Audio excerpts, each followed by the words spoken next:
Hey everybody, Quantum here. In my last video we outlined a Sapphire Steel deck being piloted by me with the new cards from Shimmering Skies going up against my friend who piloted a very innovative Amber Sapphire list also using cards from Shimmering Skies.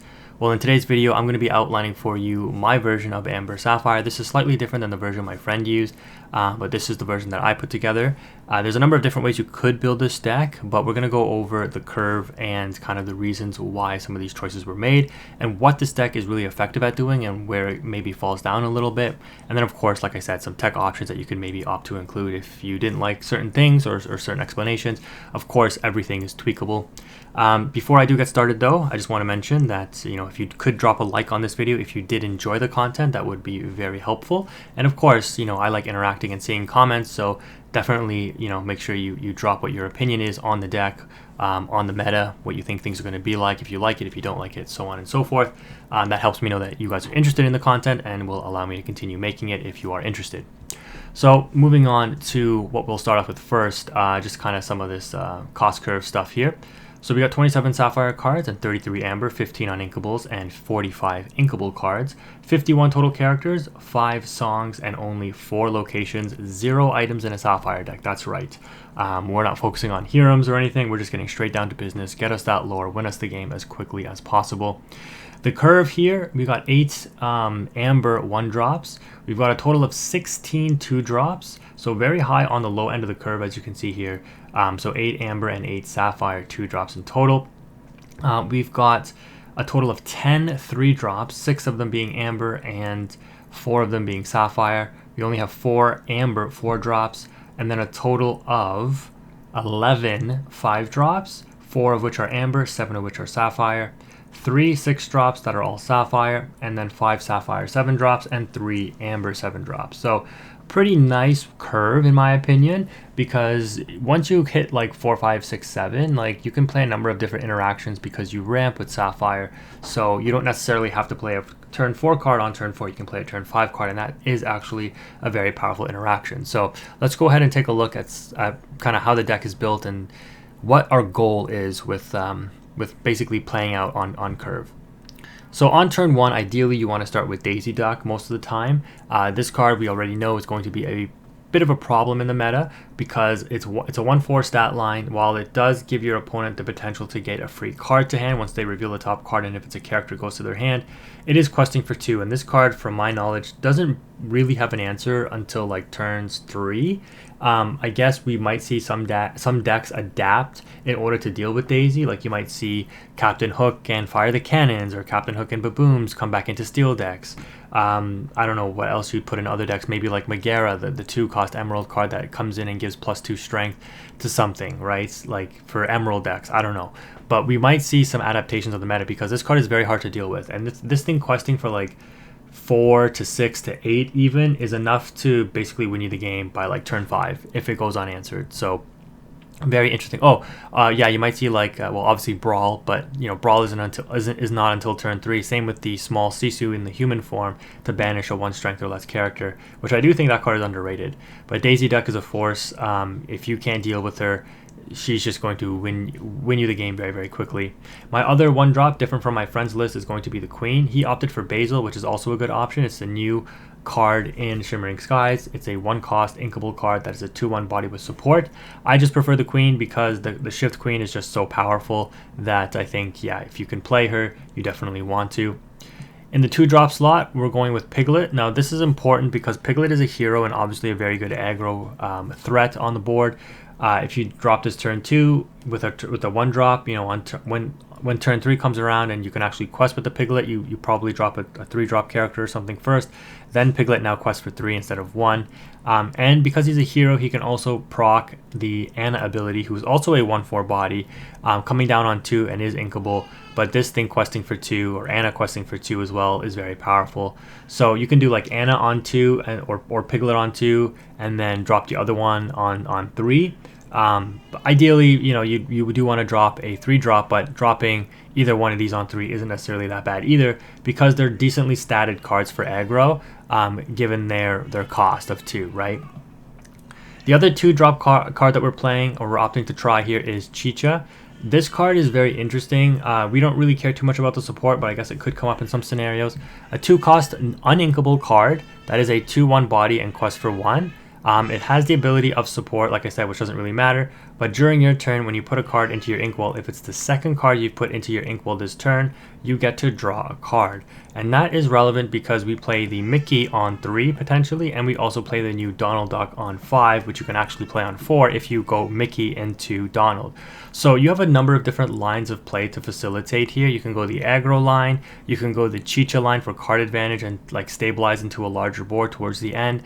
And this is what I mean when I call this deck like aggro ramp, which sounds really weird, but you can go aggro in the beginning and then ramp your way into kind of a mid-range control variant towards the end of the game, which may allow you to stabilize a little bit better in certain matchups. You have to test a little bit more to see, but if you don't have Piglet or Anna that you want to drop on 2, you can definitely go the Chicha route, and then if you play Mickey on 3, you get to ink the extra card, and then you draw a card for that as well. So what does aggro want to do? Well, it wants resources to play multiple interactions in a turn to just flood the board with whatever's in their hand, but then they run out of gas. So Chicha kind of solves, or you know, Sapphire in general, kind of solves and fits well into this aggro deck in theory, because it gives you card draw while it gives you the ramp, like, or while something else gives you the ramp, basically, right? So you're getting the resources to play more interactions in a turn, and then you're getting the draw in order to keep your hand gassed up. So again, in theory, it seems to work out. Don't know if this is going to be a long-term thing in the deck, because you might just want to go full on, you know, pedal to the metal, all aggro, but this is a good tempo option in order to make sure your hand remains healthy so you can continue to drop threats.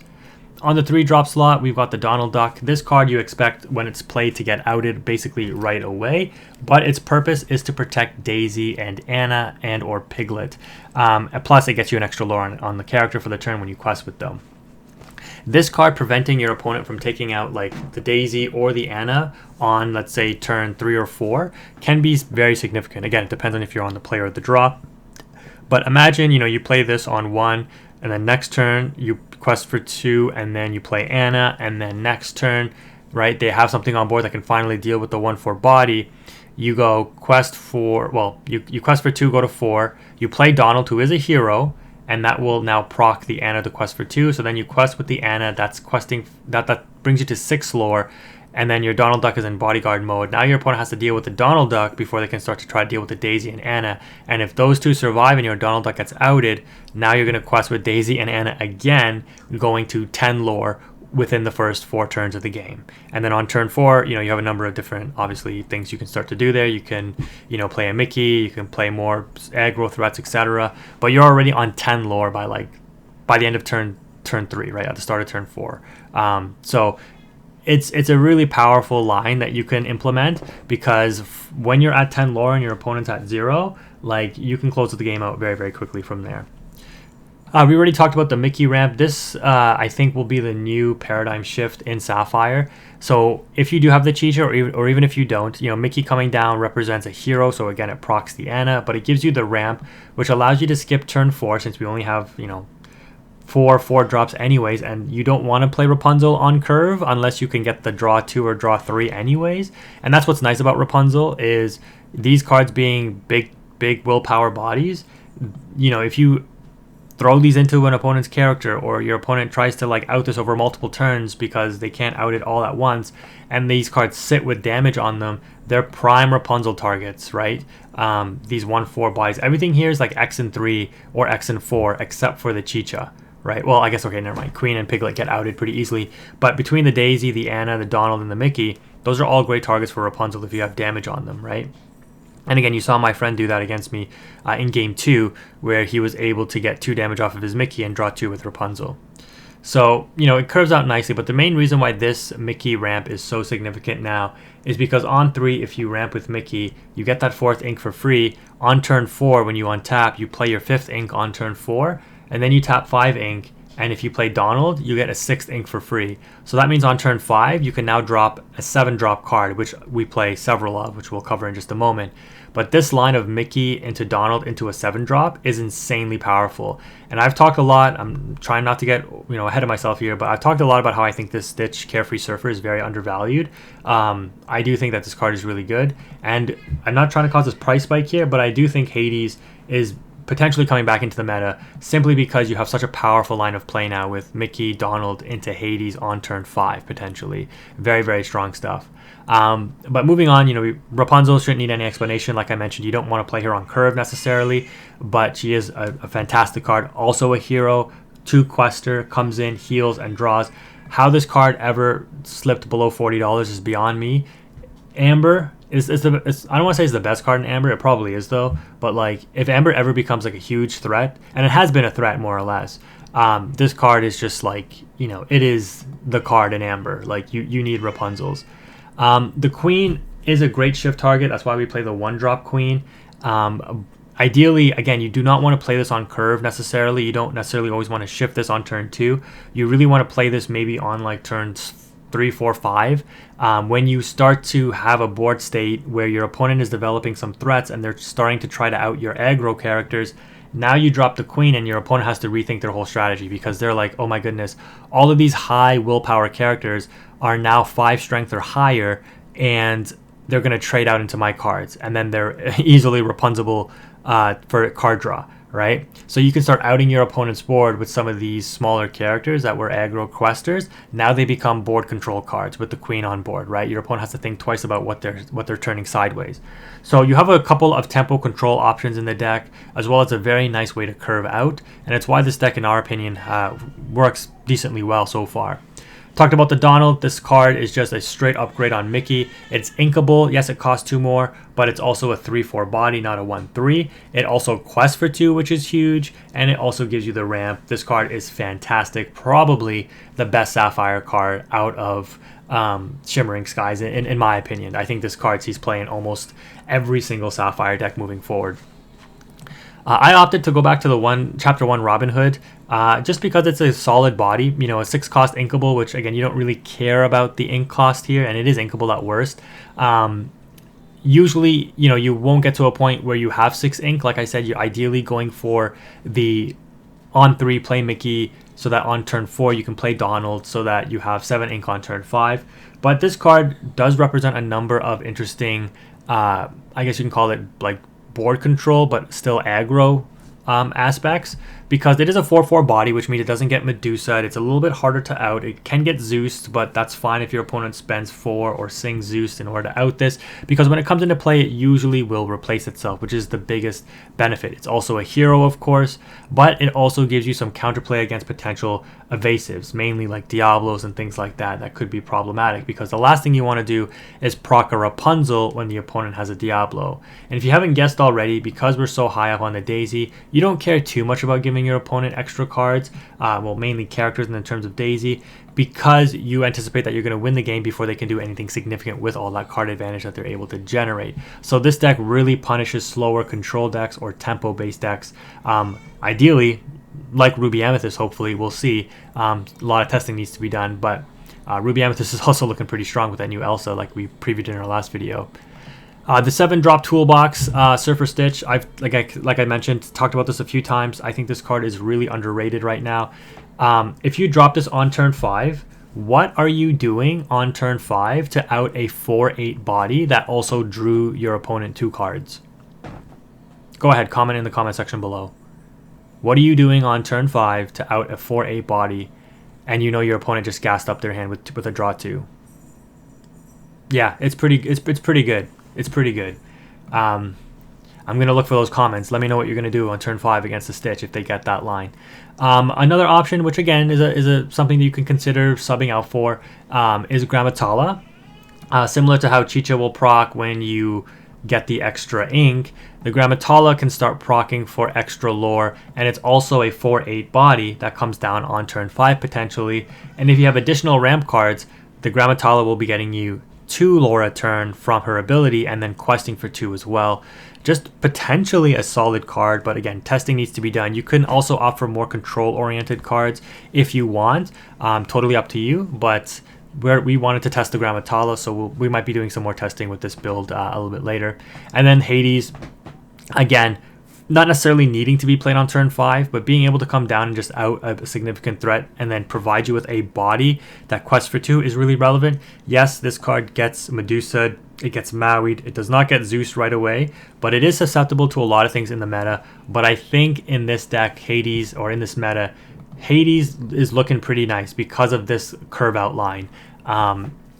Hades is no longer a huge detriment where, you know, you have it in your hand and you're like, I gotta use Fishbone to ramp, so I'd actually just want to Fishbone the Hades since I can't play it anytime soon. And, you know, now you're just like, nope, free resources off of the Mickey Donald into Hades if I need to.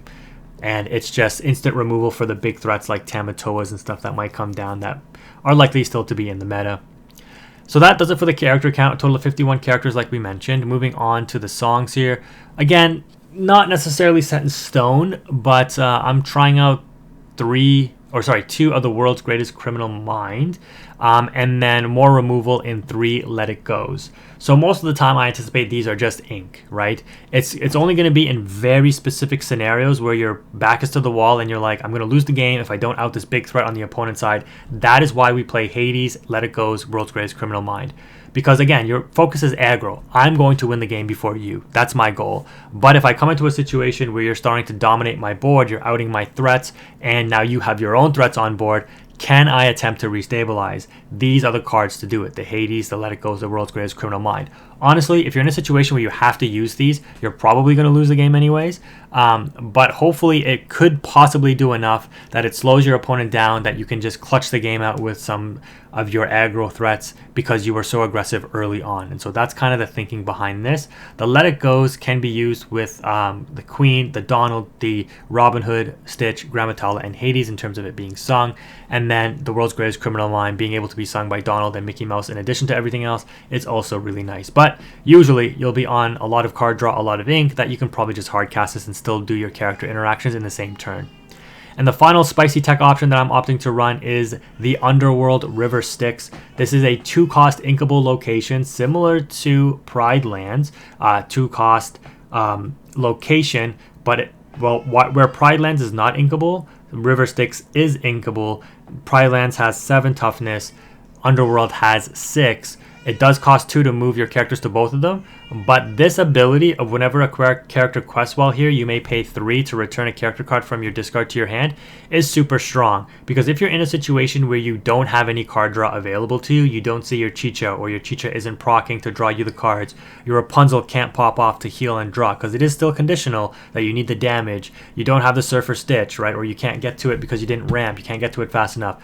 Dropping this on 2, providing that 1 lore pressure is significant, but then if you have no interactions or no cards to play in a turn, sometimes just moving one of your small characters here and then questing with them, it does cost you 5 ink, but then you get a free resource back to your hand from your discard. And there's a lot of nice, free, cheap resources that you can get back. You play 51 characters. Imagine getting back a Surfer Stitch to play on the following turn, or a Hades to recast and out an opponent's threat, or Rapunzel to draw even more cards, or, you know, just some aggro threat that you can just drop and quest with next turn. So using the ability to potentially spend your ink without investing into your board, so you don't play into something like a Be Prepared or a Grab Your Swords or whatever, is still pretty strong. So that's why I've opted to put this in here to test, because at worst it's a 2-cost card that's going to quest for 1 every turn until it's dealt with out of 6 body. If you play this and you have Daisy and then you develop like the Anna or, you know, the Donald bodyguard, like your opponent is going to have so many things on board early on to deal with. Unless they have a lot of counterplay against aggro, you're likely going to be getting a lot of benefit off of this Underworld here, and you will likely be able to, if you want, proc the ability in order to get some important resources back to hand potentially. So that's the thinking behind that. Of course, there are a number of other cards that you could potentially use. This was the Basil, by the way, that my friend was using as his 1-drop, the new one here. Pretty decent as a 1-drop hero as well, so it's just another way that you can proc your Anna early on. Instead of the Queen line. But another card I wanted to talk about coming back into the meta potentially is Perdita. She is a hero, and when she comes into play, she can revive any of those, like, what was it, like over 20 1 or 2 drops that we were playing. And so Perdita coming down, bringing back, let's say, an Anna is, you know, because Perdita is a hero, if your opponent can't answer the Perdita right away, like, that's quest for 4 and then get another card back with the Perdita, right? So this is a really strong option you could consider for the deck as well. You can run the shift Basil line instead of the shift Queen line, for example, because the Basils are potentially very interesting. Even if you don't shift this thing questing for 3 is just significant. If you do end up shifting it, you draw 2 cards, so just additional card draw with the Stitch and the Rapunzel. There's a lot to consider there. So yeah, all in all, you can tech this out however you want, but this is the build that we opted to go for. If you made it this far in the video, thank you again for watching. Let me know what you think of the deck profile. Thank you so much for making it this far. Quantum is out.